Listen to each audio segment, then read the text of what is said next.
Next episode के शुरुआत में दिखाया जाता है कि जो साउन को ब्लैकमेल करने के बाद बाहर आती है और उसे वहाँ साउन ही दिखता है। वो उसके नजरों से छुपके जाने लगती है, लेकिन तभी साउन उसे देख लेता है। वो हीजू को एक कमरे में ले जाता है और उससे पूछता है, कल तुम्हारे कार का एक्सीडेंट हुआ था क्या? हीजू हाँ कहती है। साउन को विश्वास नहीं होता कि जिस आदमी को वो प्रैंक कॉलर समझ रहा था वो सच में हीजू का किडनैपर था। साउन हीजू से पूछता है, तुम्हें कहीं चोट आई है? हीजू बताने के लिए मैसेज टाइप करने लगती है, लेकिन तब तक साउन खुद ही हीजू के कपड़े खोल खोल कर चेक करने लगता है। हीजू की चोट देखकर उसे बहुत गुस्सा आ रहा था। वो हीजू से पूछता है, कौन था वो? तुमने उसका फेस देखा? हीजू कहती है, किडनैपर का फेस कवर्ड था इसलिए वो देख नहीं पाई। साउन कहता है, मुझे पूरी बात बताओ, उसने क्या तुम्हारे गर्दन पर चाकू रखा था और कहा था कि वो तुम्हें जान से मार डालेगा? हीजू हाँ कहती है। साउन कहता है, अगर तुम्हारे साथ ये सब हुआ था तुमने मुझे बताया क्यों नहीं? हीजू मन ही मन सोचने लगती है, क्योंकि तुमने उस किडनैपर को बोला था कि जब मैं मर जाऊं तब तुम्हें कॉल करे। साउन हीजू से पूछता है, इस पार्टी में तुम्हें ऐसा कोई दिखा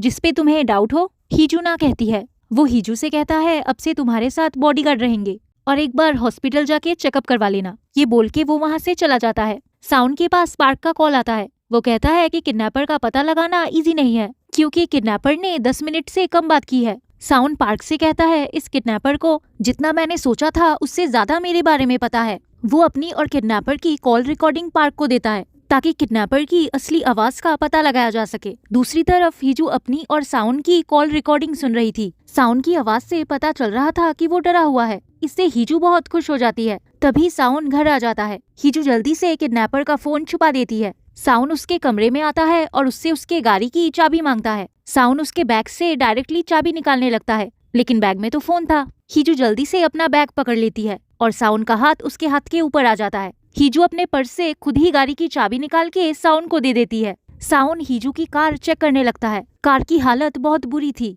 दूसरी तरफ हीजू समझ जाती है कि साउन कार का डैश कैम भी चेक करेगा, इसलिए वो भी पार्किंग लॉट में पहुंच जाती है। साउन हीजू से पूछता है, तुम इस कार को वापस कैसे लाई?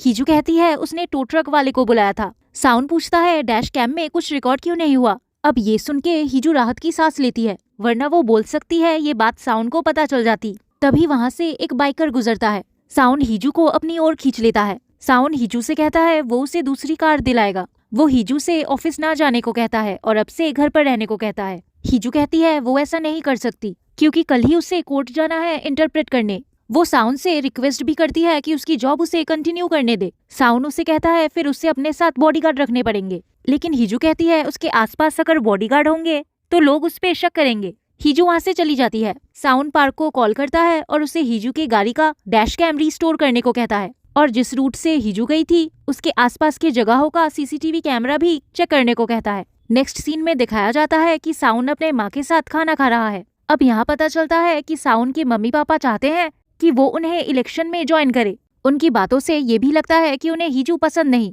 और उन्हें पछतावा है कि ईना की जगह हीजू उनकी बहू बनी। यहाँ साउन कहता है कि हीजू के खानदान से रिश्ता जोड़ने के लिए हम ही उतावले हो रहे थे। अब शादी ईना से होती या उसकी छोटी बहन हीजू से हुई, इससे क्या फर्क पड़ता है?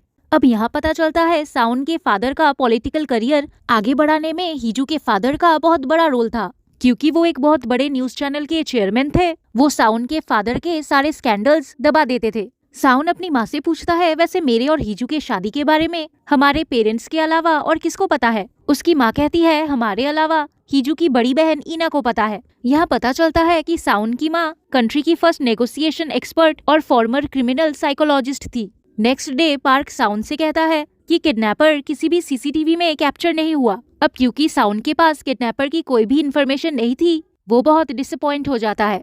दूसरी तरफ हीजू कोर्ट में साइन लैंग्वेज इंटरप्रेट कर रही थी। उसकी पल पल की खबर साउन को उसके बॉडीगार्ड से मिल रही थी। हीजू जब वॉशरूम में होती है, कोई आदमी उसका पीछा कर रहा होता है। वो डर जाती है, उसे लगता है ये आदमी वही किडनैपर है। हीजू अचानक से गायब हो जाती है। उसके बॉडीगार्ड उसे ढूंढने लगते हैं। वो साउन को मैसेज कर देते हैं कि हीजू नहीं मिल रही। साउन भी परेशान हो जाता है। तभी वो बॉडीगार्ड साउन को मैसेज करते हैं कि हीजू मिल गई है और वो किसी आदमी के साथ बैठी है। अब किसी लड़के की बात सुन के साउन और परेशान हो जाता है। एक्चुअली ये आदमी हीजू का कॉलेज फ्रेंड सांगू था। वो बॉडीगार्ड्स हीजू और सांगू का फोटो खींच के साउन को भेजते हैं। हीजू को किसी और आदमी के साथ हंसता देख साउन को जलन होती है। दूसरी तरफ सांगू हीजू से साइन लैंग्वेज में बात करता है। एक्चुअली हीजू के शादी के बाद उन लोगों की आपस में बातचीत बंद हो गई थी, लेकिन हाल ही में सांगू ने हीजू को एक न्यूज चैनल पर साइन लैंग्वेज इंटरप्रेट करते देखा था। सांगू कहता है जिस न्यूज चैनल पे हीजू काम कर रही थी उसी चैनल पे उसका एक प्रोग्राम आने वाला है। उस प्रोग्राम में क्रिमिनल केसेस कवर किए जाएंगे। अब सांगू ने एक पर्टिकुलर क्राइम केस को सॉल्व करने के लिए ही वो प्रोग्राम ज्वाइन किया था। सांगू हीजू का नंबर ले लेता है। हीजू घर आ जाती है, तभी उससे मिलने उसकी माँ आती है। वो हीजू के लिए कुछ रिवीलिंग कपड़े लेके आती है। हीजू अपने माँ से बहुत डिसअपॉइंट हो जाती है।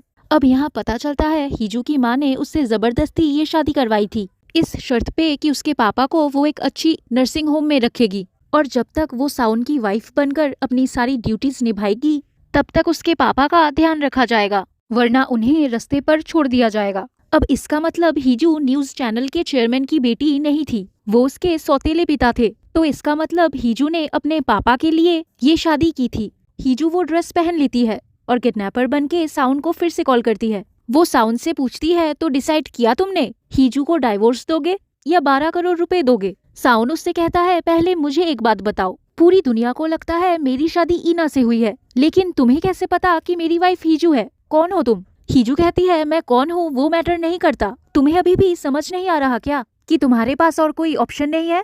अगर तुम मेरी बात नहीं मानोगे तो मैं तुम्हारे सारे सीक्रेट्स पूरे दुनिया को बता दूंगा।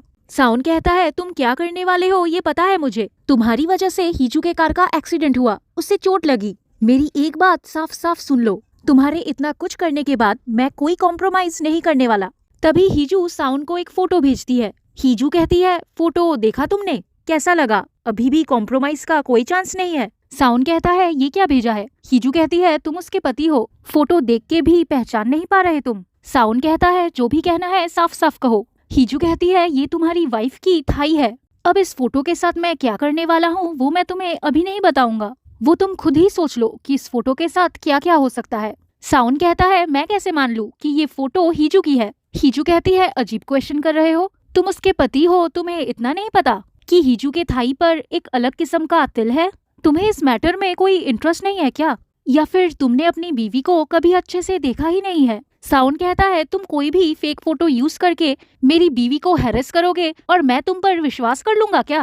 पहले तो तुम मुझे सिर्फ ब्लैकमेल कर रहे थे, लेकिन अब तो तुमने सारी हदें पार कर दी है। ये फालतू की फेक फोटोज मुझे मत भेजो, मैं अपनी बीवी को अच्छे से जानता हूँ। हीजू कहती है क्या जानते हो तुम अपनी बीवी के बारे में, तुम तो बस उसका पति होने का नाटक कर रहे हो। और हाँ, ये फेक फोटो नहीं है, अगर तुम्हें विश्वास नहीं है तो खुद जाके चेक कर लो, फिर तुम्हें पता चल जाएगा कि ये तुम्हारी बीवी की फोटो है या नहीं। ये बोल के हीजू फोन रख देती है। अब हीजू ये बोल तो देती है, फिर उसे समझ आता है कि उसने क्या कह दिया। साउन जल्दी जल्दी में घर के लिए निकल जाता है। दूसरी तरफ हीजू बहुत परेशान हो रही थी कि अब साउन क्या करेगा। साउन घर पहुंचता है। उसके आने की आहट सुन के हीजू कंबल ओढ़ के सोने का नाटक करती है।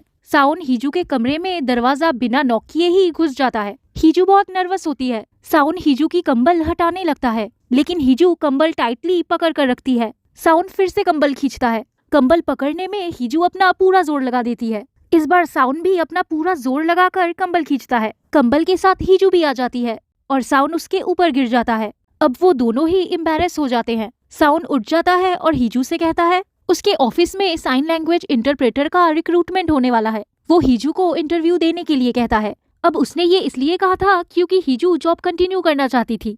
अब वो दोनों अगर एक ही ऑफिस में काम करेंगे तो साउन को हीजू के लिए बॉडीगार्ड्स रखने की जरूरत नहीं पड़ेगी। साउन वहाँ से चला जाता है। यहाँ साउन को 3 साल पहले की एक बात याद आती है, जब हीजू और उसकी नई नई शादी हुई थी। हीजू उसका खाने पर वेट किया करती थी। साउन को ये सब बातें अच्छी लगती थी, लेकिन हीजू के सामने वो ऐसे प्रिटेंड करता कि उसे कोई फर्क नहीं पड़ रहा। हीजू साउन का दिल जीतने की कोशिश करती थी, लेकिन साउन ने उसे साफ साफ कह दिया था कि उसे उसके करीब आने की कोई जरूरत नहीं है, ना ही उसे अपनी माँ की सारी बातें मानने की जरूरत है। साउन हीजू से कहता है कि वो उसके प्लान का हिस्सा नहीं थी, इसलिए वो उसकी जिंदगी में दखल अंदाजी ना करे। सीन आता है प्रेजेंट में। हीजू को साउन का बिहेवियर अच्छा नहीं लगा था, क्योंकि इतने रात को वो बिना नॉक किए ही हीजू के कमरे में आ गया था। साउन ने हीजू का तिल चेक नहीं किया और ना ही उस बारे में कुछ पूछा। अब साउन की ये बात हीजू को समझ नहीं आती। वो सो जाती है। सुबह जब उसकी आँख खुलती है, वो देखती है कि साउन घर पर ही है, वो ऑफिस नहीं गया। साउन उससे ब्रेकफास्ट का पूछता है। हीजू समझ जाती है कि साउन उसे ब्रेकफास्ट बनाने को कह रहा है। हीजू कॉफी बनाने लगती है। तभी साउन कॉफी मशीन बंद कर देता है और कहता है खाली पेट में कॉफी नहीं। फिर वो खुद ब्रेकफास्ट बनाने लगता है। साउन हीजू से वो कोर्ट में कहाँ गायब हो गई थी उसके बारे में पूछता है। हीजू बताती है उसे उसका कॉलेज फ्रेंड मिल गया था। साउन उससे पूछता है क्या तुम दोनों क्लोज हो, क्या वो एक अच्छा इंसान है, क्या उस पे ट्रस्ट किया जा सकता है। हीजू कहती है वो एक अच्छा इंसान है। अब साउन को ये बात अच्छी नहीं लगती। वो हीजू के पास जाकर प्लेट निकालने लगता है और उसे ब्रेकफास्ट देकर ऑफिस के लिए निकल जाता है। सीन शिफ्ट होता है यूरी पर। ये उसी न्यूज चैनल की एंकर थी जिसके लिए हीजू ने साइन लैंग्वेज इंटरप्रेट किया था। वो सांगू से मिलती है। सांगू ने हीजू को जिस शो के बारे में कहा था ये लोग उसी शो के लिए ही मिल रहे थे। दूसरी तरफ पार्क से साउन को पता चलता है कि जब हीजू किडनैप हुई थी उसके गाड़ी का डैश कैम बंद था और आसपास के सीसीटीवी से पता चलता है कि किडनैपर हीजू के गाड़ी में आकर बैठ गया था। सीन शिफ्ट होता है हीजू पर। वो अपने असली पापा जो कि नर्सिंग होम में थे उनसे मिलने जाती है। उनकी दिमागी हालत ठीक नहीं होती। उनके ट्रीटमेंट का खर्चा सारा हीजू की माँ उठाती थी, इसीलिए शायद वो हीजू को ब्लैकमेल करती थी। अब यहाँ पता चलता है हीजू की माँ अपने पति को छोड़कर चली गई थी। वो अपने साथ हीजू को भी ले गई थी। तब हीजू के पापा नाइट क्लब्स में गाना गाया करते थे। उनकी फाइनेंशियल पोजीशन ठीक नहीं थी, इसलिए उन्होंने भी हीजू को नहीं रोका था।